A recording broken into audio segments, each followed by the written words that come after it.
G'day guys, it's your old mate Big J here. Welcome to another edition of Aussie Boxing Talk.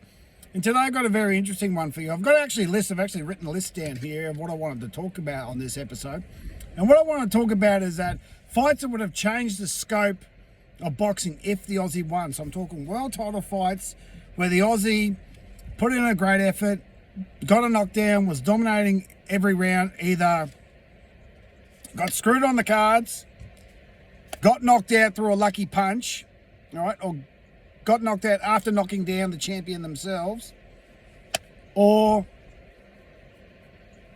for one other reason or another, just didn't get the victory. Now, I'm not talking about one-sided mismatches like Daniel Geale when he fought Triple G when he got blasted out of there 3 rounds and no one thought that he was going to win the fight anyway, or recently like Tim Tszyu against Bakram Murtazaliev, where he also got blasted out of there in 3 rounds, right?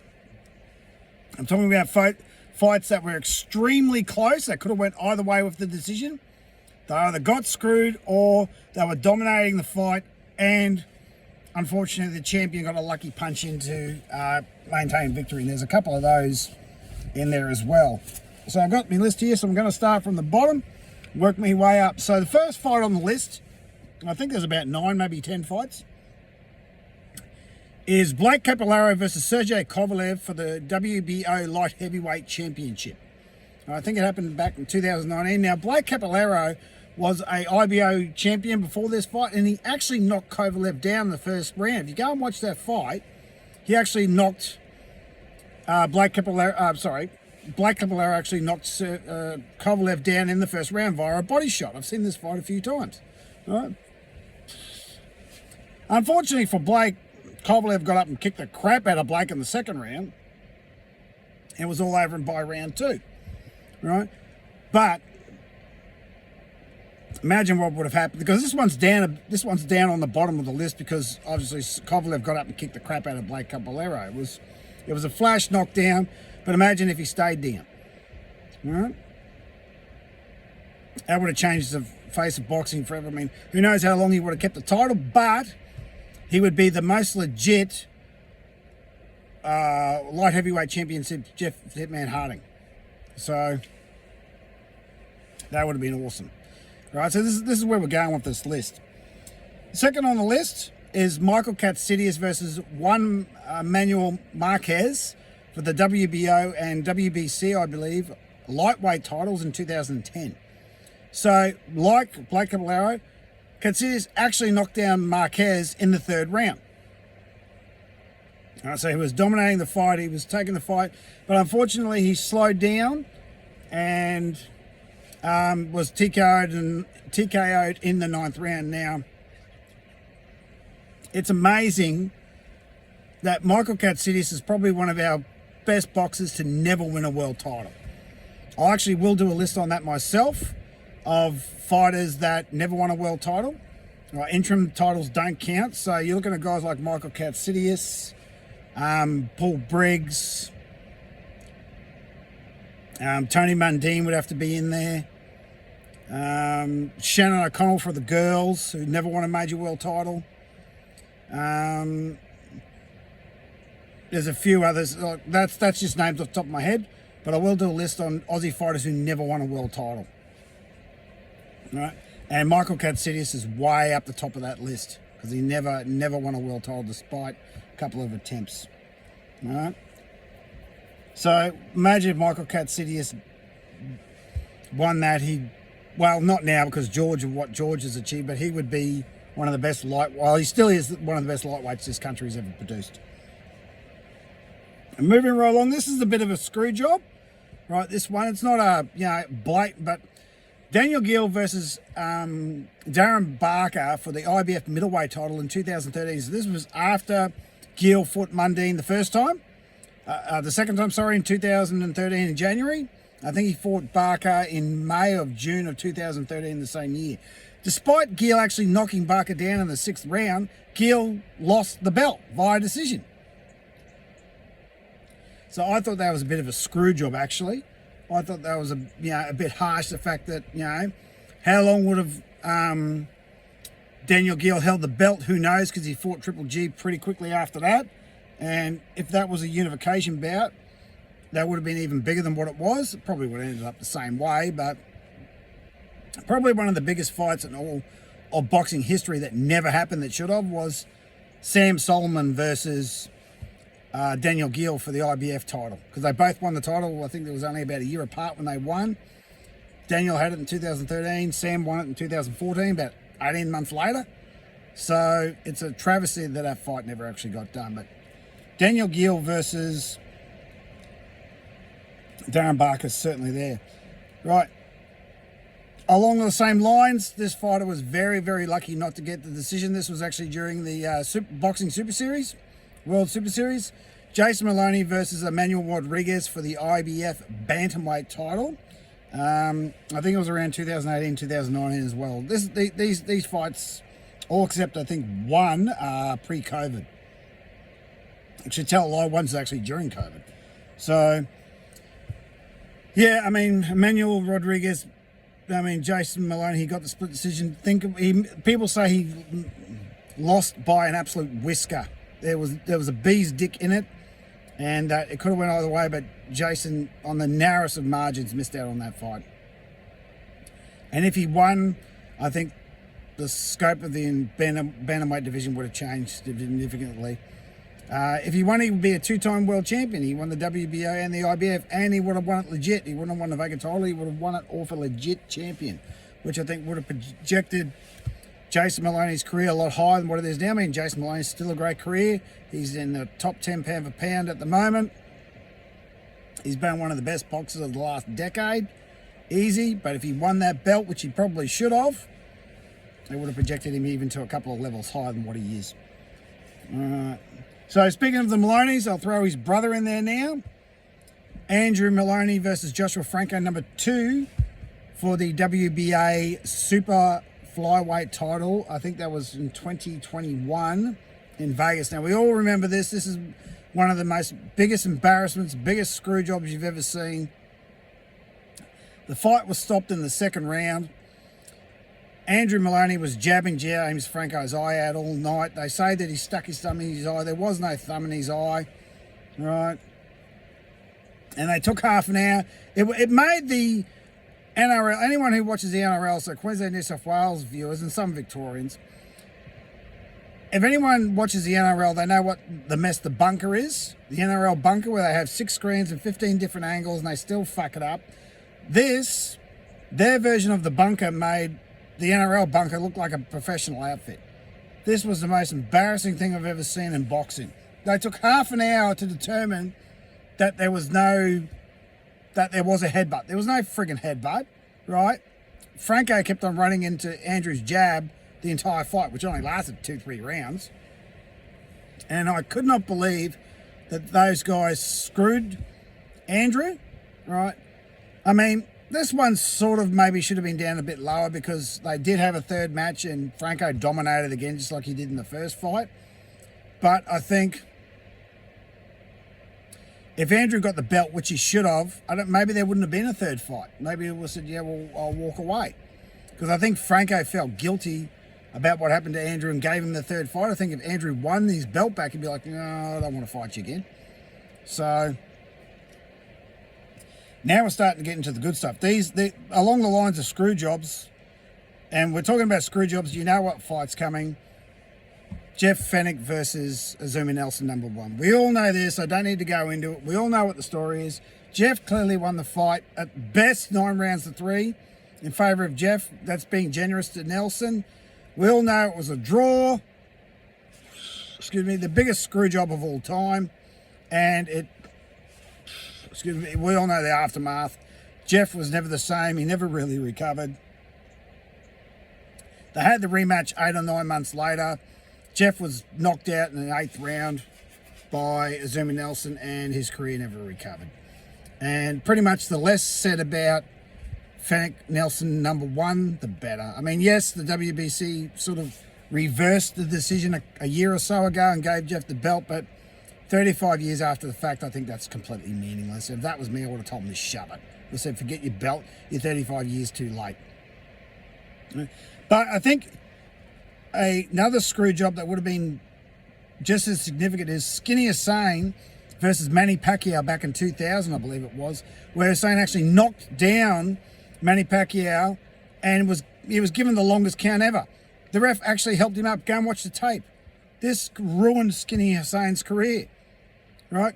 And the ref openly admitted a year or two ago that it was fighting Pacquiao in the Philippines. Yeah, I cheated. I gave Manny the longest count I could, picked him up and gave him another 15 seconds to recover.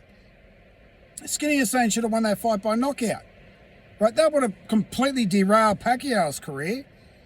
Right, Pacquiao was still only an up-and-comer in the year 2000. Well, actually, he won a couple of belts.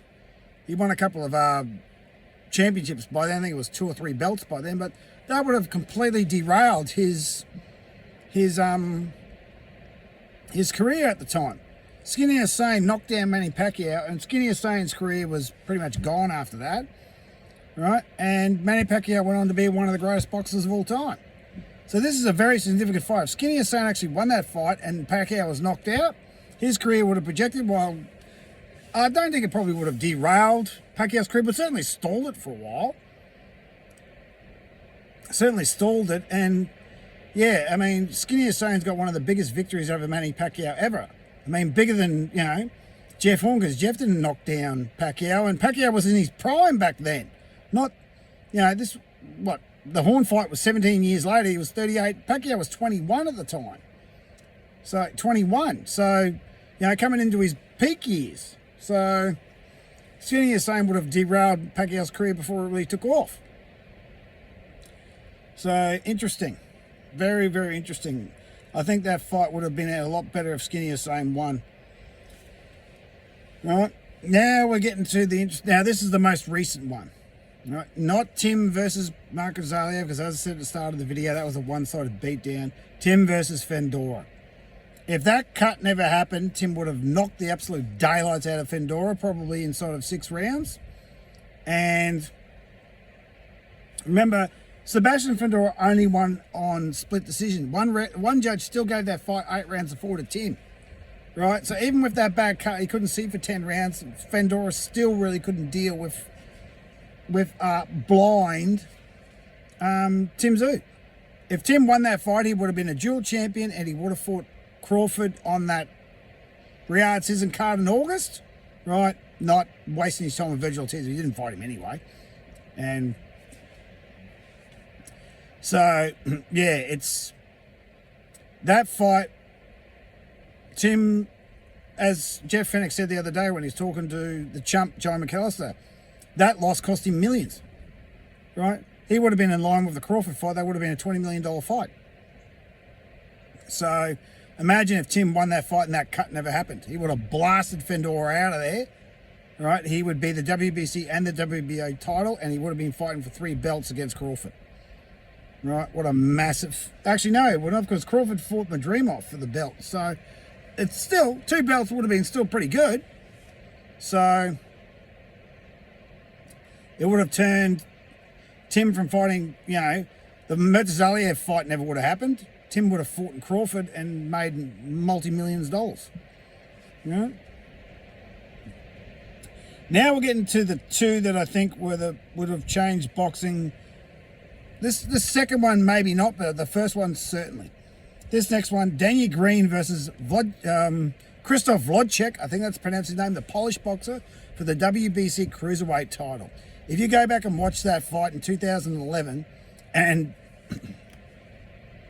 this was after the beating that he took from Antonio Tarver earlier in the year, it was in July of 2011. I still have the shirt for that fight. Krzysztof